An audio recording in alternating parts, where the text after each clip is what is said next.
Okay, we now move to the formal part of the meeting, starting with a historical look at the FBEU. The first motion of the meeting will be moved by Comrade Casey, saluting the past. I call on Comrade Casey.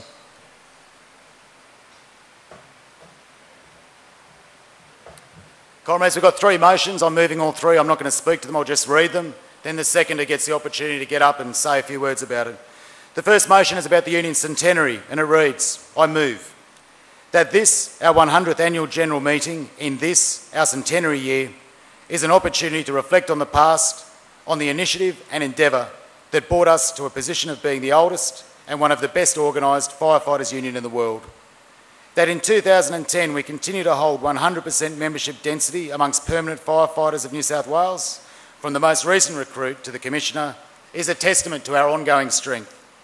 That today we hold over 80% membership density amongst the state's predominantly rural-based retained firefighters is truly remarkable.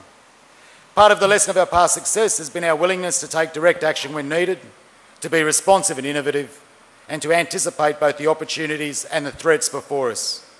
We have been a strong union, but also a clever one. Just as we celebrate our past successes, our centenary year is an opportunity to nurture the foundations for our future. Our emphasis on our solidarity, on the commitment and engagement of our members, on the important work we do for the community is part of this. It is at the core of who we are as an organisation. In June 1957, retiring President and later life member, Comrade Harry Evans gave this parting advice to members.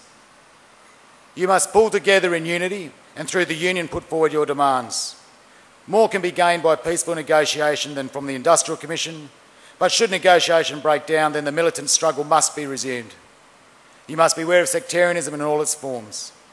The union must operate for the benefit of the majority, not the minority. This meeting recognises that this analysis holds as true today as it did over half a century ago, and anticipates that it will continue to do so well into the second century.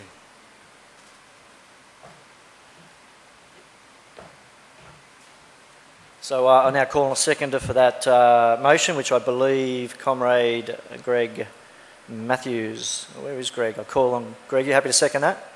And I'll get you to speak to that. Thank you.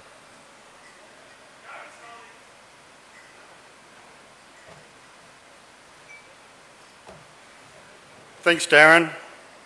Comrades, distinguished guests, it too is a great honour for me to stand here today to be able to speak to this motion on behalf of the membership. I believe today is the start of another important chapter in our union's history, and looking back at where we have been gives us indication of where we need to go for continued growth into the future. 100 years ago, our predecessors formed the first fire brigade union in the world, and 100 years on, we have grown into one of the most respected and powerful fire unions in the world. The foundation for our success has been built on unity and strength from our members. To have both our permanent and retained members stand side by side and fight for better conditions has been our strength. The first secretary of the FBEU was a volunteer captain by the name of Daniel Dakin. He helped build the success, respect we enjoy today. Dakin and his fellow committee will remain a part of history for their role in creating a union that has lasted and grown into what we see here today. As a result of that history, the FBEU has over 80% density amongst retained firefighters. I'm sure we wouldn't be standing here and celebrating this momentous occasion without the foresight of our former comrades and the determination they had in securing wages, conditions and jobs for the future generations. Success can be only measured by our achievements, and we can only reach our goals through the unity of all members. Proudly I can say that the policies that have been fostered by our elected representatives and the general membership has made this possible. Our role as current members of this union is to ensure that we do pass on better and stronger conditions to our successors. That's our role. Every person, every member here today has that responsibility. I am proud to second the motion of Comrade Casey. Thank you.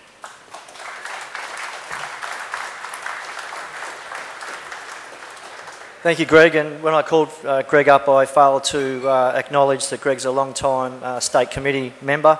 He was a retained sub-branch secretary for a long time and has been a long-time country organiser. and he's dedicated a good part of his life to representing all of us, and I thank him for that. Now, given that we've had the mover and the seconder, I will now put that to the vote of the meeting.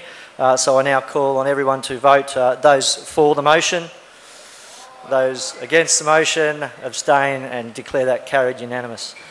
All right, thanks very much.